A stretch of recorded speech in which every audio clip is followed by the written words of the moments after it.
Bhagavate Vasudevaya.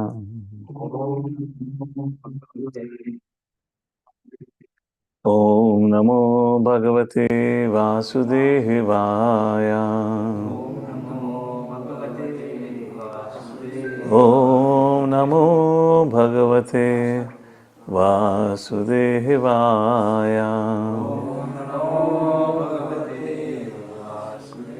Narayanam Namaskritya Naram Chaiva Narottamam Devim Saraswatim Vyasam Tato Jayam Mudirayat Nashtraprayesha Bhadreshu Nityam Bhagavata Sevaya Bhagavate Uttama Shloke Bhakta Bhavati Nashraki Krishnaya Vasudevaya Devaki Nandanaya Cha Nanda Gopa Kumaraya Govindaya Namo Namaha.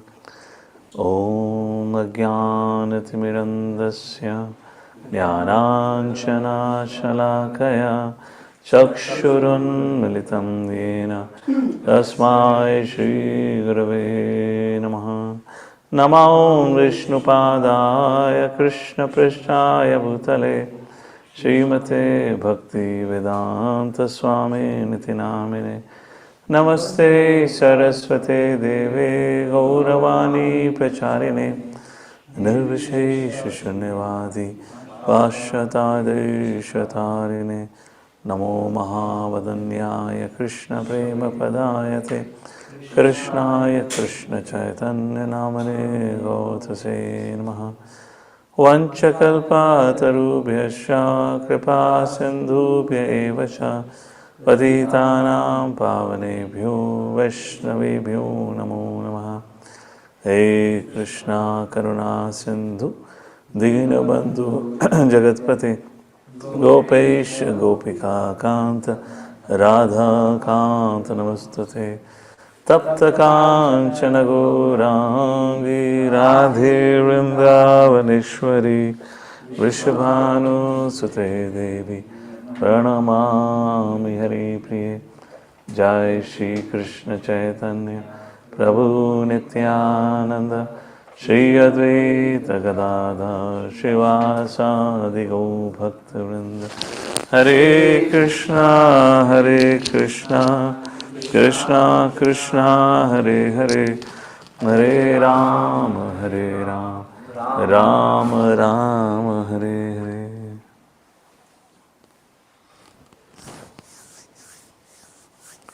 Hare Krishna. So we welcome everyone for today morning discussion. We are continuing from Canto 4, Chapter number 6. Brahma satisfies Lord Shiva. So after Narad Muni revealed to Lord Shiva what had happened on the sacrifice of Daksha, how Sati have committed self-immolation, Lord Shiva becomes extremely wild and angry. He plucked his hair, and that hair was fiery, throwing sparks, and he threw it on the ground, and from that came a great fierce demon, Asura, by the name of Veerbhadra. And he asked Lord Shiva, "My dear master, what should I do?" And Lord Shiva said to Veerbhadra, "Go and destroy everyone and kill Daksha." Long story short, we discussed that before, and that's how the attack happened. The sacrifice Daksha, everything was destroyed. Along with that, even Daksha was killed, and other sages were injured. That's the whole thing. And when Daksha was killed, we need to go and close the door of the kitchen. It's too loud. You can take the key. You can take the key.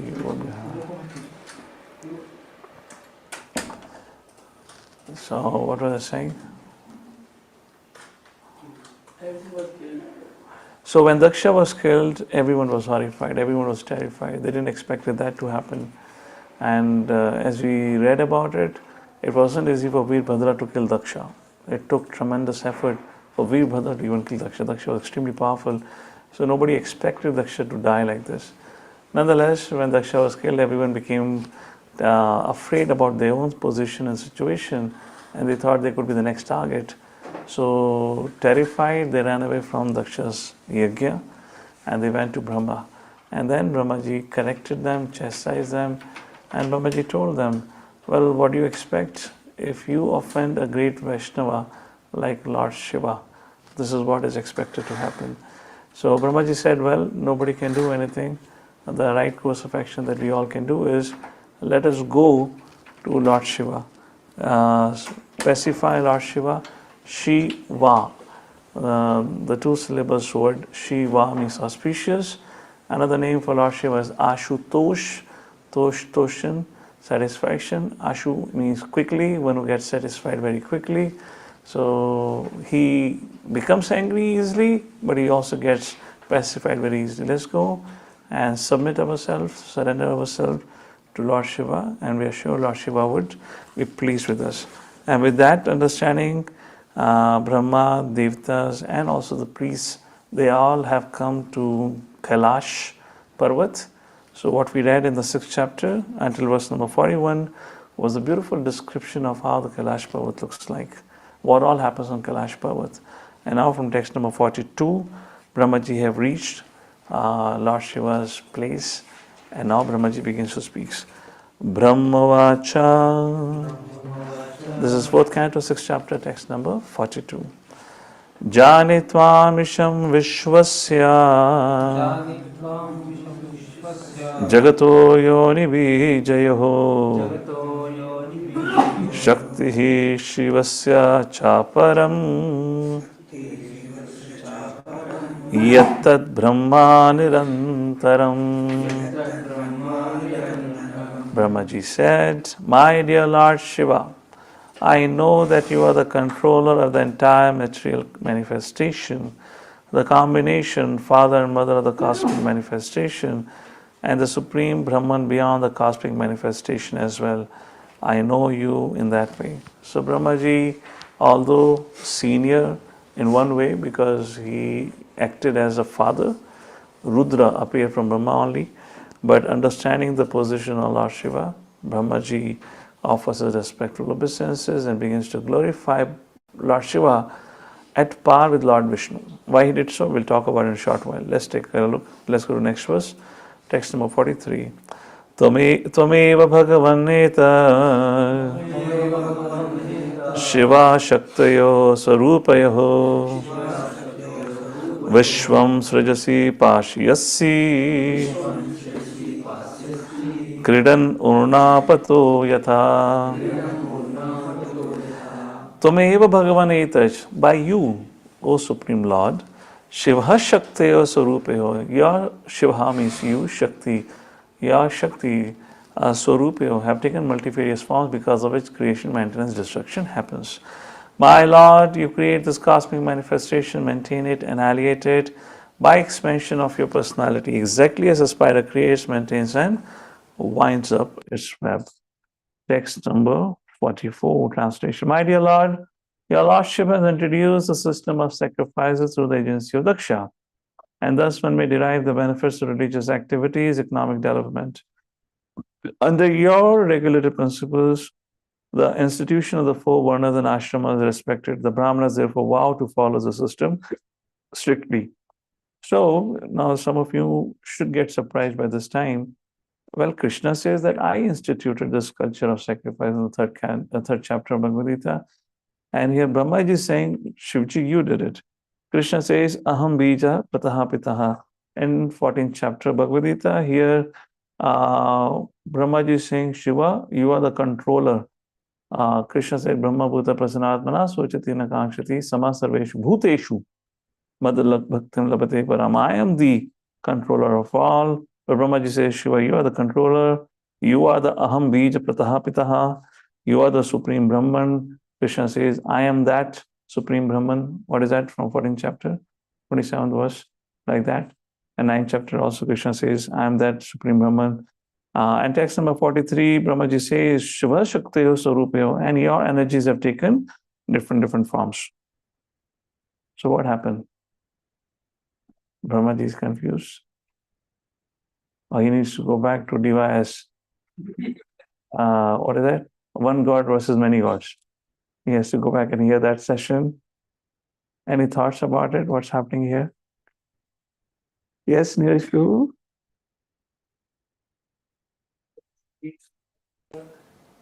For Bhagavatam, it is this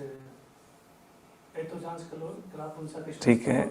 So whatever is not like going here. That's okay. What's the point? So whatever the sloka is going in. No. Not like that. यहाँ तो ब्रह्मा जी कह रहे हैं, शिव जी, you are the greatest. Not that way. That could be in context of, Vishnu is greater or Krishna is greater. But here Brahma ji is praying. Brahma ji. Let's quick answer this question, bro. Brahmaji is referring to that Shambhu or Hey, we should have connected the mic thing if devotees are speaking, right? Online audience will not get to hear. Okay, if not now, next time on we'll do that. Yes. He is referring to Shambhu or the glance which is there from. Okay, he is referring to the greater Kailash, not Delhi greater Kailash, but the great Kailash beyond the Brahma Jyoti. Okay, so he's referring to that. Okay, what else? Lord Shiva is the different manifestation of Lord Vishnu. So in other words, he is not different than Vishnu. And Shiram yathadati vikara vishesha yogat sanjayate nahi tatha pratakasti hetu ya sambhutam api tatha samupayati karyat govindamadi purusham tamaham bhajami. Who said this? So Brahmaji knows, right? There's no difference between Lord Shiva and Lord Vishnu. All right? That's the reason he's saying this thing. Okay? All right. So in the 44th verse, why is he speaking about Varnashrama Dharma and all that? Why is he talking about sacrifice and all that? Srila Vishnu Chakravarti Thakur says Brahmaji is indicating fault in Shiva's action of destroying the Yajna. He should not have disturbed that. Why? Because that's the system has been established by the Lord himself. So you should not have done that. We need to protect Varnashrama Dharma, not disturb. Text number 45. O most auspicious Lord, you have ordained the heavenly planets, the spiritual reckoning of planets, the impersonal Brahman sphere as the respective destination of the performance of auspicious activities. Similarly, for others who are miscreants, you have destined different kinds of hells, which are horrible and ghastly. Yet sometimes it is found that their destinations are just the opposite. It is very difficult to ascertain the cause of this. This is now becomes very interesting. I don't know how many of you really understood what's happening here. So Brahmaji is saying, see, you are the source of everything. Without your will, nothing happens. However, still, it is very difficult to ascertain the destination. Those who apparently do sins, sometimes they get heaven, and those who apparently commit pious activities, they get hellish condition. And the example what we have here is Brahmaji is subtly speaking to Lord Shiva. Daksha, all his life he lived a very pious life. So Brahmaji is favoring Daksha here right now. He didn't do any mistake. He didn't committed any sinful activities and all that. Yet, just because he committed one aparat to you, yet you killed him. But what about Ajamil? He committed so many sinful activities. He was to be ordained and sent to hell. But because once he chanted Lord Narayan, your name, not different than Vishnu, just chanted your name once, and then you took him back to Vaikuntha, it is very difficult to ascertain. So please explain what's going on. So here Brahmaji is speaking, subtly indicating to Lord Shiva, your action of killing Daksha was not correct. Text number 46. My dear Lord, devotees who have fully dedicated their lives unto your lotus feet, certainly you observe your presence as Paramatma in each and every being, and as such they do not differentiate between one living being and another. Such persons treat all living entities equally. They never become overwhelmed by anger like animals who can see nothing without differentiation. So Brahmaji is saying, those who meditate on you, they stop differentiating between Sura and Asura. So Lord Shiva, how can you differentiate? How can you kill Daksha? And then what he said? Such person treat all living entities equal. I'm not going to Sanskrit, but if you take a look at Sanskrit, it becomes very interesting. Third line. Bhutani chatmani aprathak didakshatam. Prathak didakshatam means to differentiate. Aprathak, do not differentiate. So your followers who meditate on your name, they do not differentiate and they never become overwhelmed by anger like animals who can see nothing without differentiation. So, Lord Shiva, my question to you is, why Daksha was killed? So in the previous verse, Brahmaji said, well, nothing happens by your will. And to understand your will is very difficult because you punish Daksha. Well, in the case of Anamil, you liberated him. Now, there are two things. Now, how do devotees reconcile? Now, Brahmaji is saying, just like many times people ask this question, why do bad things happen to good people? Looking at what their life is going on and what things or what destiny is serving them, it becomes very difficult to understand what's going on. And many times we also have a doubt, oh, I've been chanting, practicing devotional life. Why so many upheavals in my life? Look at my neighbor, that chicken eater. This fellow is growing, progressing so nicely, and I'm getting disease after disease, setback after setback in my life. Why? So, how do you reconcile? If you say that's the will of the Lord, that's pretty harsh will of the Lord. Yes? In 6 they also told like some activities are in unmanifested and some are in manifestation. Prarabdha, you're talking about. Okay. So the two things when Brahmaji later on 10th canto said Tatte nukambam susmikshamanu bhunjana evatma kritam vipakam edavagvapav vedatan namaste. In other words, when Brahmaji will speak about this, the devotee of the Lord always accept the favorable and unfavorable situations as the blessing and the mercy of the Lord. How? The two things that happen. One is the will of the Lord, and second is providence, which means destiny. Providence also includes the will of the Lord, but destiny is nothing but created by our own actions, not of this lifetime, but of previous lifetime. So devotee understands it. And knowing that not only of this lifetime, what about my previous lifetimes? I'm just getting a fraction of reaction of it. So now Brahmaji is saying, how we are confused, how Daksha can be killed. Now in text number 47, the Brahmaji say, well, it's probably an act of providence. Text number 47. Persons who observe everything with differentiation were simply attached to fruitive activities, who are mean-minded, who are always pained to see the flourishing condition of others, and who thus give distress to them by uttering harsh and piercing words, have already been killed by providence. So Brahmaji is saying, Lord Shiva, why you have to kill? Example is to help you understand Vidura. This is fourth canto, right? Third canto, we saw that Vidura's case. Duryodhana spoke very harsh words, insulting words, not only towards Vidura, also to Vidura's mother, Vidurani. How did Viduji reacted? And this is something which comes out very beautifully here. How the greatness of a person is by his ability to let go and forgive. In other words, to tolerate, as Prabhupada would often say, tolerate the provoking situation. And that's what Brahmaji is indicating here to Lord Shiva. And we can go back and reflect on the example of Viduji. When Viduji was insulted like this, our immediate reaction is to take an action, isn't it? If anyone says anything, it's human nature, no doubt about it. But Viduji didn't do that. And what was the reasoning behind it? Prabhupada writes beautifully in the purport. Prabhupada says, well, Duryodhana is acting under the influence of material nature. And by his actions, he is anyways punished and will be punished soon. Then why do I waste my energy? He would be anyways punished by the will of providence or by the providence because of what he has done. Why should I waste my energy? And here becomes a very important subject matter of revenge versus avenge.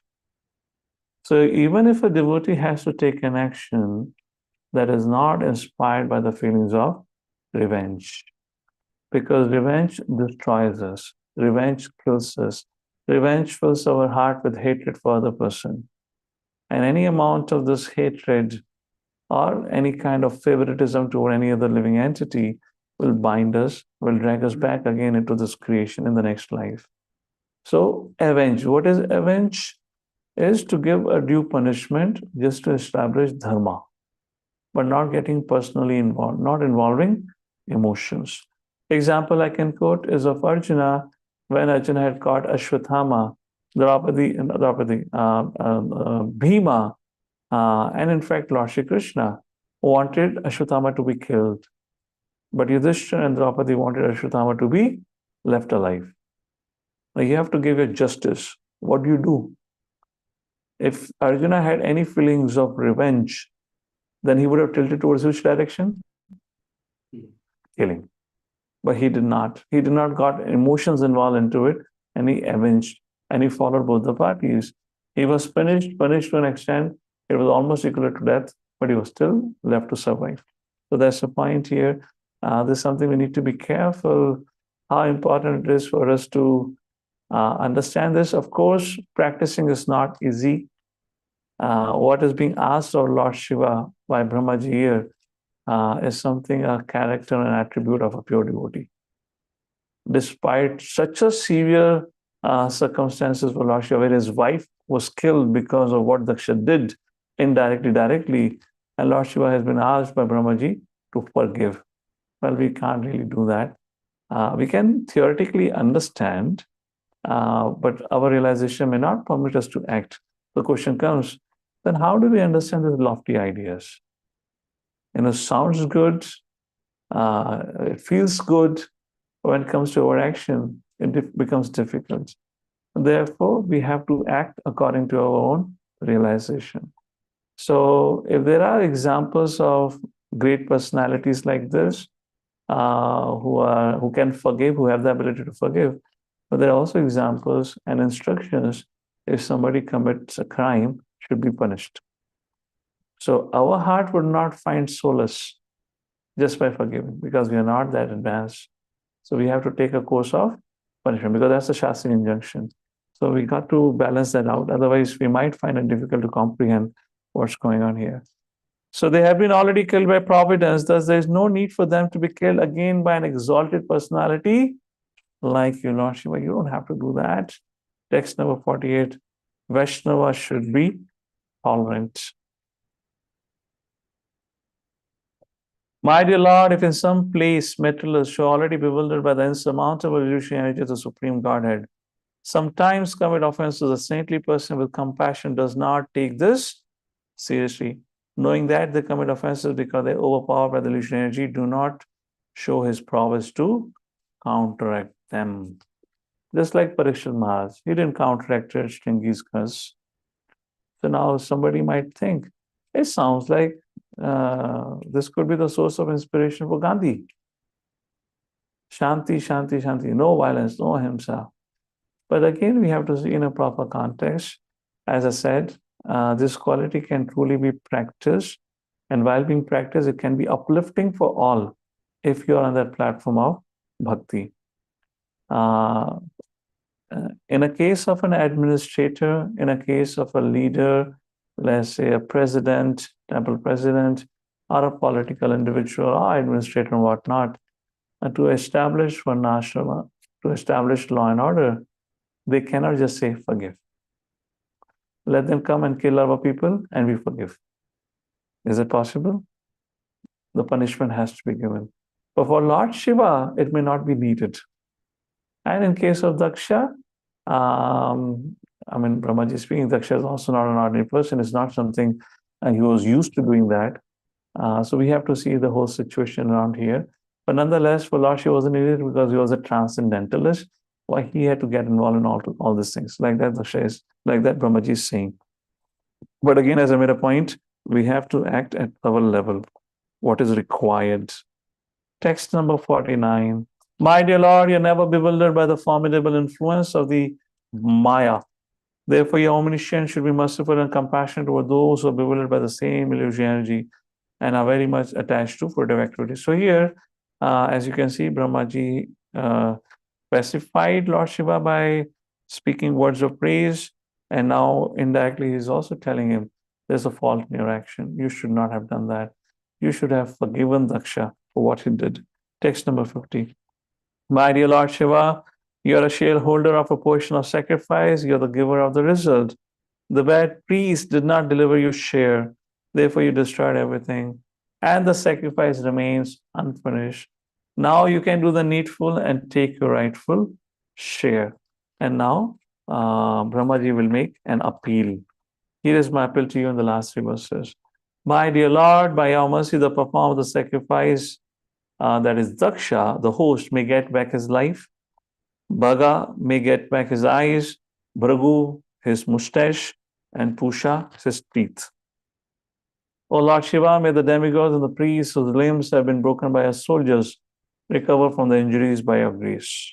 O destroyer of the sacrifice, please take your portion of the sacrifice and let the sacrifice be completed by your grace. Thus ends the Bhaktivedanta purpose of the fourth canto, sixth chapter, Srimad Bhagavat, entitled Brahma Satisfies Lord Shiva.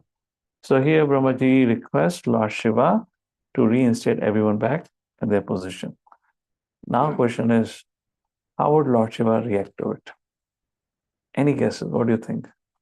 Lord Shiva would open his third eye and but Brahma, तुझे क्या पता पत्नी के विरह का दुख क्या होता है? याद नहीं मेरे प्रभु राम भी रोए थे वन में दंडकारण्य फॉरेस्ट जब सीता का अपहरण हुआ था और तुम मुझे कह रहे हो टॉलरेट टॉलरेट इतना आसान होता है टॉलरेट करना? So let's see what Lord Shiva will say. And his response is amazing. Let's go to chapter number 7. Let's begin with that. Text number 1. Maitrivacha iti yajena nitena bhavana paritushyata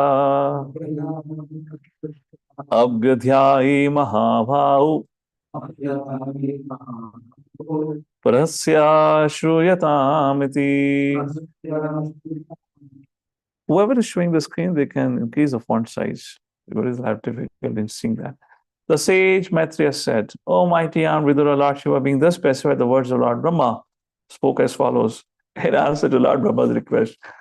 And now let's take a look at, I'd like to speak a little bit about the Sanskrit here. What did Lord Shiva responded? Mahadev Vacha Nagham Prajesha Balana Varnaye Nanu Chintaye Deva Maya Vibhutanam Dandas Tatra Dato Maya. मैंने सिर्फ डंडा करा है, punishment तो दी नहीं है. और मैंने डंडा भी क्यों करा है मैं बताता हूं. Mahadevacha, so Lord Shiva said, Na agham prajesha bala na prajisha praja isha subrahma. You're the master, you're the lord of all praja. Na agham. Na means not, agam means sin or offense. I have not taken any offense. Of whom? Bala na. इन बच्चों का मैंने कोई अपराध नहीं लिया है. You know, Daksha was thinking until now I am the father-in-law. And Lord Shiva thinking, ये तो बच्चा है. So this is called a classic battle of perceptions, isn't it? Nagam agham prajesha bala naam. Hey Brahmaji, I have not taken any offense of these kids. ये सब बच्चे हैं. Varnaye na anuchintaye. Varnaye na anuchintaye. Varnaye is to, I regard, consider, na anuchintaye. I do not consider their offense, in other words. Deva Maya Vibhutanam. I know very well these all kids are influenced by Lord's external energy. However, Dandas Tatra Dato Maya. फिर भी मैंने डंडा जरूर दिया. Because my duty is for course correction. My duty is course correction. So that there are two kinds of punishment Prabhupada talks about in the purport. Again, this becomes the subject matter of revenge versus avenge. So Lord Shiva is saying, what I have done is not taken a revenge. What I have done is avenge. How? Because although I have given a punishment to them, I am not having any hatred. Okay, let me put it this way. I hope you understand the subject matter of revenge. Let's say your heart is afflicted by somebody's harsh words, inflicted by harsh words, and you have developed a propensity to give him back to him. So imagine on another occasion, you give back to him in his own style. You speak harsh words. What do you think would happen next? Would you think score is settled? You may say score is settled, but next time would you see him? Would you still be okay? Would you still be able to forgive him, forget him? Do you think it's possible? In any case, if you ever had a conflict with anyone, even we think we beat him, we do this, we do that, but we cannot take him out of our consciousness because it's deeply hurt. So that's what revenge. Now, when Brahmaji approached Lord Shiva, he was sitting in Kailash, he was in Dhyan Mudra. I mean, you can't really have dhyana when your heart is afflicted, which means Lord Shiva was saying is a factual thing. What I did was not a revenge, I avenged. And how? What kind of punishment? One is a punishment which is given by a court. That you can call it as, terms of, whatever punishment, whatever crime, you get a punishment for that. One punishment is given by the father. That father punishment is not a revenge, is of avenge, is for course correction. So Shiva is saying, I am the father of all these bachas. I have not given them punishment, I have only given a little danda to correct them. Text number 3. Lord Shiva continues, since the head of Daksha has already been burned to ashes, I'm so sorry, Brahma, Daksha head cannot be brought back. He will have the head of a goat. The demigod known as Bhaga will be able to share his sacrifice through the eyes of Mitra. The demigod Pusha will be able to chew only the teeth of his disciple. Oh, ये वही है जिसने दांत दिखाए थे जब Daksha was cursing Lord Shiva. If alone, he will have to satisfy himself by eating dough made from chickpea flour. Besan, I believe. Right? This is called besan. But the demigods who have agreed to give me my share for the sacrifice will recover from all their injuries. Text number 5. Those who have had their arms cut off will have to work with the arms of Ashwini Kumar. Those whose heads were cut off will have to do their work with the hands of Pusha. The priests will also have to act in that manner. As far as for Bhragumani, जिसकी मूछें वीरभद्र ने उखाड़ ली थी, he will have the beard from the goat's head. You understand what's happening here? This is called as goatee fashion. Who have this goatee fashion by default? All the mullahs and maulvis.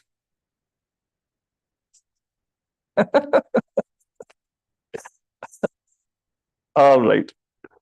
Prabhupada here brings about an interesting aspect in the purport. Prabhupada says, it's very interesting, although Daksha head has been cut off, and the modern science says the brain is here, and the brain operates. And now the head is cut off, the brain is gone, it cannot function. But now in case of Daksha, his head has been destroyed, he's been put a goat head. So what he should have? Goat's brain. But Daksha is still able to function the same manner as he was working before. So Papa says this is a great subject matter of research, which proves there is something beyond the brain which allows you to function. Because brain is still a matter, is a tangible matter. There's something beyond matter which allows you to function. Because in case of Daksha, which we'll see ahead, Daksha remembered everything. He was completely fine. So that is because of soul and the mind involved. Text number 6. The great sage Maitreya said, my dear Vidura, all the personalities present were very much satisfied in heart and soul upon hearing the words of Lord Shiva, who is the best among the benedictors. So they were very happy and pleased to know Lord Shiva is not angry with us. And by this time, they have already understood that they made a mistake. So they're happy that Lord Shiva has taken a position like a father. He's like a father to us, and he has done only a course correction. We're so grateful. He's not having that revengeful attitude. Text number 7. Thereafter, Bhagavat, the chief of the great sages, invited Lord Shiva to come to the sacrificial arena. Thus, the Devtas, accompanied by the sages, Lord Shiva and Lord Brahma, all went to the place where the great sacrifice was to be performed. After everything was executed exactly as directed by Lord Shiva, Daksha's body was joined to the head of the animal meant to be killed in the sacrifice. When the animal's head was fixed on the body of King Daksha, Daksha was immediately brought to consciousness. And as he awakened from sleep, the king saw Lord Shiva standing before him. That's the point Prabhupada makes. Prabhupada takes this purport to another level now. Beautiful point he makes here. So first point we talked about, even if your head is gone, another head is replaced, the person can still function as it is. Why? Because he's not operating through his brain. Everything comes from the soul. And then there's subtle senses, then there is mind. Mind is a storehouse. So all that works out. Now, Prabhupada says in the purport, Daksha actually took another body. I'm reading from the middle of the purport. This is a very interesting point. Daksha actually took another body when he took on the head of a goat, but because consciousness is individual, his consciousness remained the same, although his bodily condition changed. Thus, bodily construction has nothing to do with the development of consciousness. Consciousness is carried with the transmigration of the soul.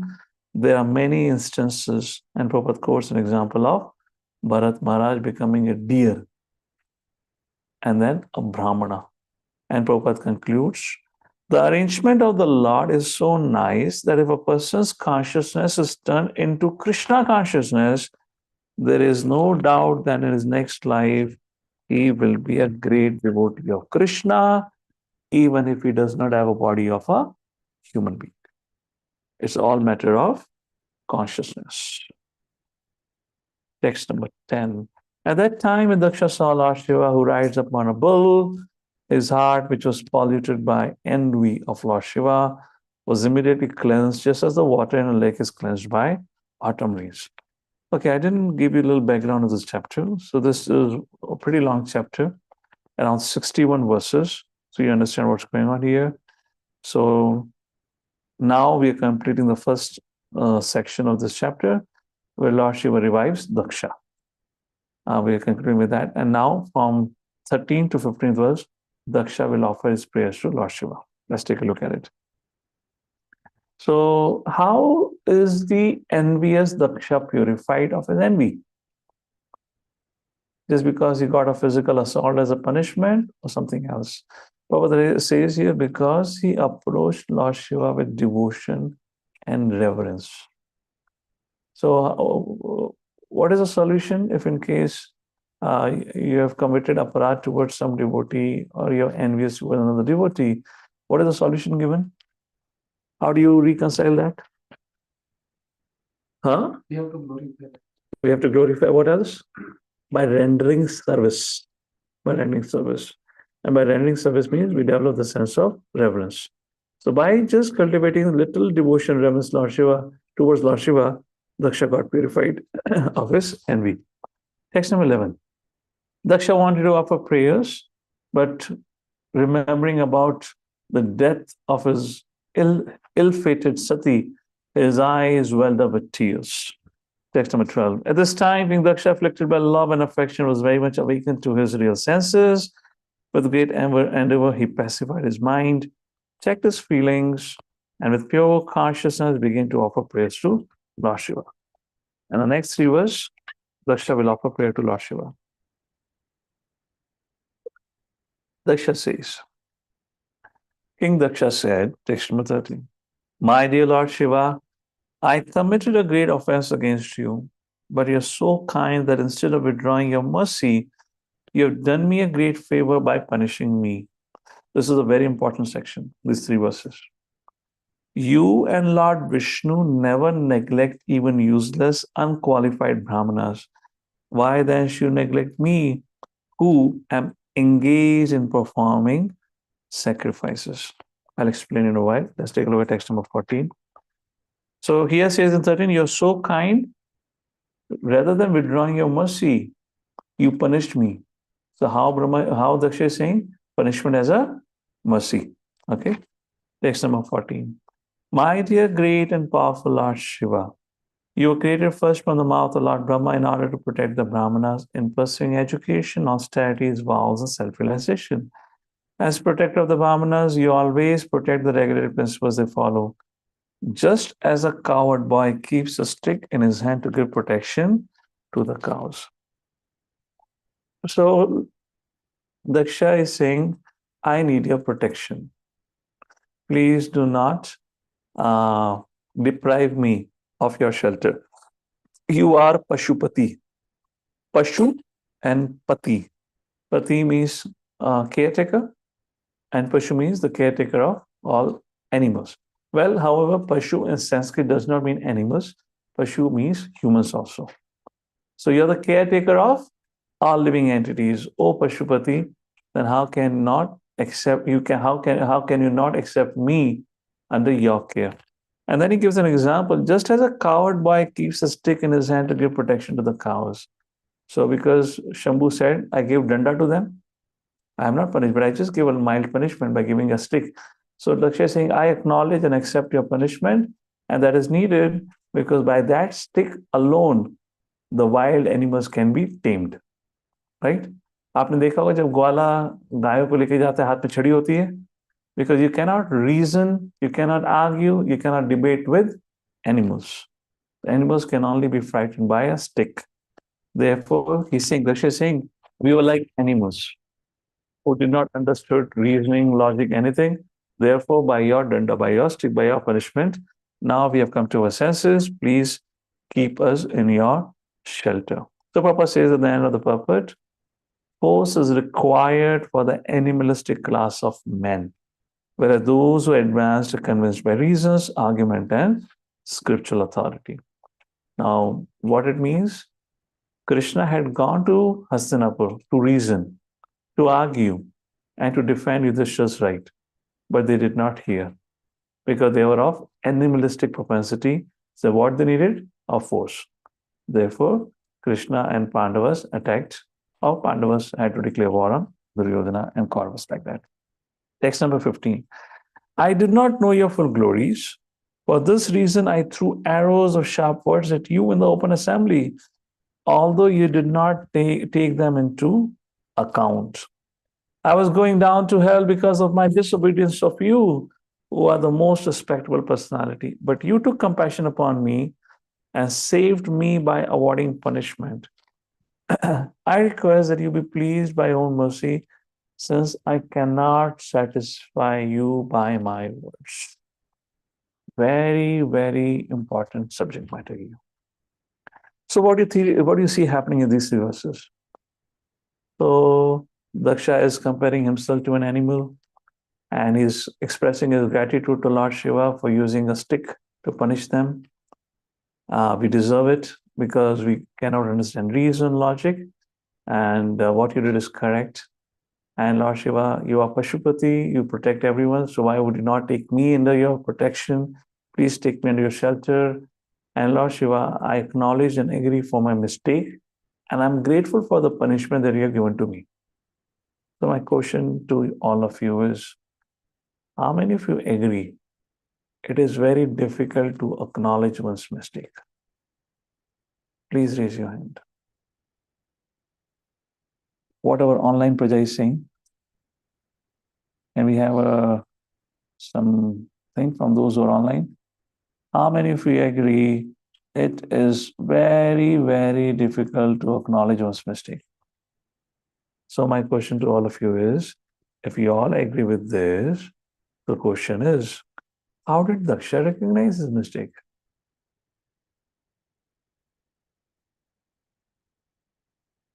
He got purified by that love and devotion towards him, and that's why he. Okay, so Kashyapa is saying because he took shelter of Lord Shiva, so he got purified, and therefore he was able to realize. What else? How did Daksha realize his mistake? He recognized the position of Lord Shiva. If it was about he to recognize, then why did he fail to recognize before? While glorifying itself, maybe he started realizing. If he could glorify now, then why didn't he glorify before? Due to punishment, he realized. So Tamal Prabhu is saying because he got the punishment, therefore he realized. Okay, what else? What else? He little bit calm down. He little bit calmed down. All of you are 100%, 200% wrong. You're just not understood the basic fundamentals of life. You're still thinking, I am the controller. I am the proprietor. Because now he received the grace of the Lord. In the second canto, when Brahmaji meets Vishnu, Brahmaji offers prayers, and then Vishnu said, Brahma, know for sure your ability to offer prayer also come from me, by my grace. And it's not easy to really realize and understand this. You getting it? We theoretically would have understood this, heard it before. So, but to understand that Daksha was able to do it because he got the mercy of the Lord, got the grace of the Lord. He was able to realize his mistake by the grace of the Lord, and he was able to appreciate the punishment that he has got by the grace of the Lord, and he received the punishment, which was also grace of the Lord. So once a question was asked to His Holiness Radhanath Swami Maharaj, and the question was, Maharaj, we see at times some devotees keep on making mistakes, not mistakes, keep on committing aparadh, and they don't get any punishment. While for others, they do minor mistake or offense, and they immediately get a reaction. How do we understand this dichotomy? It should happen fairly. Krishna should act equally to all. Why like this? And Maharaj gave a beautiful answer. Maharaj said, well, the one who has received a punishment has actually received the mercy of the Lord. The one who has not received a punishment should know for sure the Lord have already withdrawn his mercy from him. And Lord have forsaken him. The Lord says, hell with you. Now let me ask you a simple question. Let's say you are a mother or father, or you are a teacher. You have been trying to course correct your child or your student, but he does not changes. Then out of frustration, what will you do? Hell with you. I will not say anything to you now. Yes or no? So if after even making mistakes, we're not getting punishment, we have been already forsaken by the Lord. In case of Daksha, that was not the case. He was not forsaken by the Lord, and Daksha could realize it, and he could appreciate the punishment that he got. So we should not be happy when we are going on with our aparadh or mistakes and not getting course correction. First thing. Second thing, it was Lord Shiva's compassion towards Daksha to give a punishment. As he said, these are balanam, these are kids. So when punishment comes, we should not see it as out of revenge. We should also see it as a course correction. Because if our perspective of life is full of revenge, then we'll see that somebody else is also taking revenge to me. My senior is taking revenge towards me. No, not like that. It's a course correction. Text number 16, all right? So punishment is also the grace of the Lord. So Prabhupada says, very beautiful thing. The middle of the purport, Daksha appreciated that the punishment offered to him by Lord Shiva was a manifestation of Lord Shiva's mercy. Prabhupada says, that is a symptom of a person making progress on the path of Krishna consciousness, which means he is progressing. All right, text number 16. Metrivacha Shamapaivam sa midvapsam Brahmana chanumantritaha Karma santanayamasa Shopadhya yatvik adibihi. So now from verses 16 to 25, they start the yajna and the Lord appears. We'll quickly take a look at the translation here. So great sage Maitreya, thus being pardoned by Lord Shiva, King Daksha, with permission of Brahma Ji, again began the performance of yajna. Thereafter, next verse, in order to resume the activities of sacrifice, so what did Brahmanas do? They had to purify the whole place. Prabhupada dedicates his purpose to worship standards. Now we should be careful about purifying the place of worship before we start worship. Text number 18. The great sage Maitreya said, my dear Vidura, as soon as the King Daksha offered the clarified butter, Lord Vishnu appeared. Text number 19. Lord Narayan was seated on the shoulder of Stotra or Garuda, who had big wings. As soon as the Lord appeared, all directions were illuminated, diminishing the luster of Brahma and all others present there. Text number 20. Now, text number 21 talks about Lord's complexion and Lord's form. His complexion was blackish, his garments yellow like gold, and his helmet was dazzling as the sun. His hair was bluish, the color of black bees, and his face was decorated with earrings. His 8 hands held a conch shell, wheel, club, lotus flower, arrow, bow, shield, sword, and they were decorated with golden ornaments such as bangles and bracelets. His whole body resembled a blossoming tree, beautifully decorated with various kinds of flowers, like this. So does anyone know what are the 4 items in Lord Vishnu hands represents? What are the 4 items in Vishnu's hands?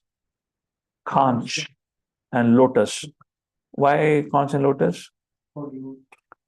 For devotees, to give them mercy. So he touched the conch on Dhruva's head, like this, and lotus. Then Lord has club and disc. So what the club and disc represents? For whom? For demons, for devotees. Okay, not devotees. For punishment. And maybe Lord may use it for devotees also. They become rascal. Text number 21. Lord Vishnu looked extraordinarily beautiful because the god has a first fortune and a garland was situated on his chest. His face was beautifully decorated with a smiling attitude which can captivate the entire world, especially the devotees' fans. The white hairs appear on both sides of the Lord like white swans, and the white canopy overhead looked like the moon. So, what is being described here is that when Lord appeared. So, you remember when Daksha had come for the first time in the assembly? It was like hundreds of suns have appeared at once, and everyone got up because of his effulgence. When the Lord appeared, everyone's effulgence faded away, even that of Lord Shiva and Lord Brahma. That's what is being explained here, the beauty of the Lord. As soon as Lord Vishnu was visible, all the Devtas, including Lord Brahma and Lord Shiva, Gandha was all present. They immediately offered their respectful obeisances by falling down straight before him. Text number 23. In the presence of the glaring effulgence of the body luster of Narayana, everyone else's luster faded away. Everyone stopped speaking, fearful with awe and veneration. All present touched their hands to their heads and prepared to offer their prayers to the Supreme Personality of Godhead, Adoksuja. So, what happens now from text number 24 to text number 47 are the prayers offered by Brahma, Shiva, Daksha, sages, and other devatas that we shall catch up next time.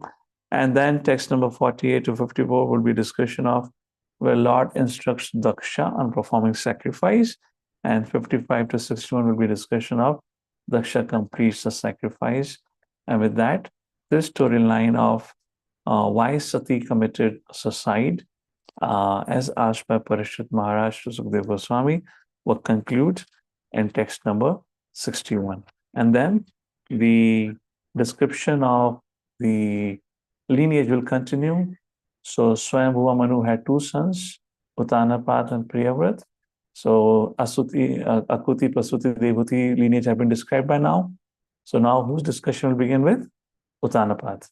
Although Uttanapat was a younger, but Priyavrat had not got married. So now the next chapter will begin with Uttanapat's life. Uttanapad had 2 wives, Sunuti and Suruchi, had 2 sons, like that, and the conflict that arose, and then the discussion of that thing that will continue. So we'll pause here because I like to start with prayers when we are discussing the whole subject matter together. So we have paused up to text number 23. From text number 24 onwards, the prayers begins, and the Lord will instruct Daksha, and Daksha will complete his yajna. And that's how the subject matter ends. And while concluding, there is a benediction. Those who read and recite this, they get so and so benefits. That will cover on next Monday. So, which means next Monday we'll be able to cover this. Then we have Tuesday to Friday, 4 days. We should be able to cover most part of the Roma story also, like that. So, with that, I'll pause here for today. Jagadguru Srila Prabhupada ki jai. Srimad Bhagavatam ki jai. Any questions, any comments, any reflections on today's subject matter? So, avenge versus revenge. Devotees never revenge. Devotees, if they have to, they avenge. There was a battle of perception. Daksha saw Shiva as son-in-law, and Lord Shiva saw all of them as Balanam, bache, bigde hue bache, like that. Brahmaji talks about forgiveness as a great quality. We should forgive and let the providence takes its own action, course of action to punish them. We talked about it. Of course, this sounds nice, but practice could be difficult. Therefore, we have to do what is practical. There are instructions given accordingly. If somebody does any kind of harm to you, or to your wife, to your family, to your property, etc., the scripture also talks about way of punishing them, like that. So that's the duty of an administrator. How did Daksha realize his mistake? It was mercy of the Lord, the grace of the Lord, because of which he was able to realize his mistake and he was able to appreciate the punishment. There are two kinds of punishment. One given by the court, one is given by the father. Father's punishment is not harsh. It may seem harsh, but it's just to do a course correction. As far as the court's judgment is mainly to punish the individual for the crime he has committed. But the father's punishment is not to punish, is to reform. That's the point of difference here. So these are some of the things that we discussed today. All right. Hare Krishna. Anything? Yeah, please go ahead. Who has something to say? Yes, Shubham Prabhu. Hare Krishna Prabhuji, Dandavat Pranam. Dhanwas. Prabhuji, in the starting of today's lecture, you clarified that Lord Shiva and Krishna are non-different, but we are having a मतलब वो morning में हम बोलते हैं कि Lord Shiva और Brahma these are we should not consider these as equal or non Independent. या तो Independent, इसको yeah. कैसे समझ सकते हैं हम Non-different and being equal are not same. So non-different in the sense, Lord Shiva is nothing but a transformation of Vishnu. But when it is said not equal, which means not in terms of their tattva. So Vishnu tattva, Shambhu tattva. In terms of their qualities, they're not equal. But how non-different? Because Shivji has manifested from the Lord. In that way, we are also non-different from the Lord. Because we are also the Ansha of the Lord. But are we equal to the Lord? No. Because we are Jiva tattva. And this is what is called as Achintya Bhed Abhed tattva. We are one, yet we are different. We are one in quality, but not in quantity of those qualities. Okay? Okay, Prabhuji. Hare Krishna, Dandavat Pranam. Hare Krishna. Dandavat Pranam. Yes, Kaushal Prabhu? Just one curiosity, what is it with this share of sacrifice? So much is mentioned that. So in third chapter, Lord Krishna talks about it. And in third canto, when the universe is created, that times the elemental devtas, they make a prayer to the Lord. My dear Lord, you have created us. And it's not the secondary creation have not happened. Visarga have not happened. You have created us.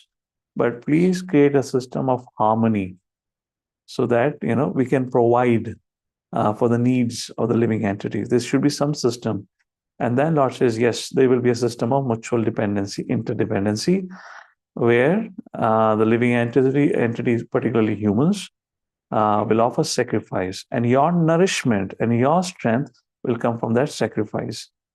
And in return, being pleased by their offerings, you will fulfill their demands or their request.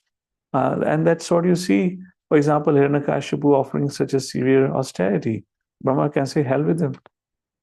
उसके सिर से आग निकल रही है, कोई बात नहीं, वो आग उसको ही जला देगी थोड़े समय बाद, जलने दो. But no, but Brahma cannot say that. Brahma is obliged to go and fulfill, knowing very well what he's asking is going to cause destruction, is going to increase my work only. Other I can peacefully sit and hear the Veena of Mata Saraswati and enjoy my day, isn't it? Unless you have to, but because that's the whole thing. If that has been done, then got to reciprocate. So that's a culture, that's a system being created by the Lord. And the idea of the system is to understand we are not the controller, and also to have a spirit of gratitude. So we are conscious the rains are coming because Indra is doing that. And therefore, to please Indra so that he can continue to reign, there are certain yajnas and sacrifices. You can see it this way. Let's say you're a CEO of a company and you have a huge workforce of, let's say, 50,000 employees, and every year you hire more than 5,000 people. Now, if somebody can approach you directly and please you, it's quite possible that person may get a job, isn't it? He doesn't have to go through all that. That's the whole idea. So somebody serves you, and then in reciprocation, you fulfill their desires and demands. While fulfilling the desires and demands, devtas do not discriminate, or they do not even consider what is good, what is bad. The system is they're supposed to, if they have appeared, they have to fulfill that. However, they have a limitation what they can do, what they cannot do. They can do everything, but they cannot give moksha. So therefore, that desire have not been fulfilled, but everything else, they do that. That's what it is. So sacrifice, they all get their portion, they all get their strength from it. Therefore, whenever the Asuric Raj or influence grows, every time you will see, the first thing they do is destroy Brahmanical culture and extinguish the the fire of yajna, which is considered very inauspicious, because through that fire yajna, or through that the blazing fire of yajna, all the sacrifices offered. So when you read Ramayana, what did Ravan do? The first thing he did is kill Brahmanas and extinguish all the yajnic fires. And what these people will go, they'll throw water, they'll go and pass urine into it, blah, blah, blah. They'll throw mud into it, stool, whatnot, they'll do that to extinguish it. Because once that happens, then this land gets disconnected from that. And now they can rule under their influence. That's what it happens. Like that. So there you see that Hiranyakashipu also did that. They will stop it because they get their strength. So when they don't get their strength, they become weaker. When they become weaker, then now they can charge and attack them. That is how the system. You look at any ancient history or ancient history of war between Sura and Asura, this is the strategy. Destroy Brahmanical culture, extinguish the yogic fire, and devtas become weaker by that, and then attack devtas. That. Okay. So, and in terms of devtas, all these important devtas, they have their own share. Even Lord Shiva is dependent. Yeah, Lord Shiva. Is dependent or not, that is not known, but it's there. Lord Shiva also have, Lord Vishnu, Lord Brahma also have, even Lord Vishnu has. We offer, or not then, when we offering oblations, the very first oblation is offered to Vishnu only. And see, Indra offered, Daksha offered, and Lord Vishnu appeared. Why did he appear? Because the Ahuti was offered on the name of Vishnu, na? Like that. So that's how it is. It's a very interesting system of sacrifice which has been established. Therefore, Prabhupada in the Prabhupada talks about for Kali Yuga, this does not work because they're not going to come and accept your dalda ghee offering. देवता बोले नकली माल दे रहा है मेरे को तो Jersey गाय का बना हुआ घी पिला रहा है मैं नहीं आऊंगा so कलयुग में नहीं आते. So therefore Prabhupada said, therefore Sri Chaitanya Mahaprabhu appeared to teach us the only sacrifice which can be successful is Sankirtana Yajna. They get strength from their son. No, there's no question of strength from there, na? Because here we are directly worshipping the Lord. There's no devtas involved into it like that. Okay, so that yajna will definitely please Vishnu, in other words, and that will be successful and there's no terms and condition for it. Yes, Varun Prabhu? Hare Krishna Prabhu.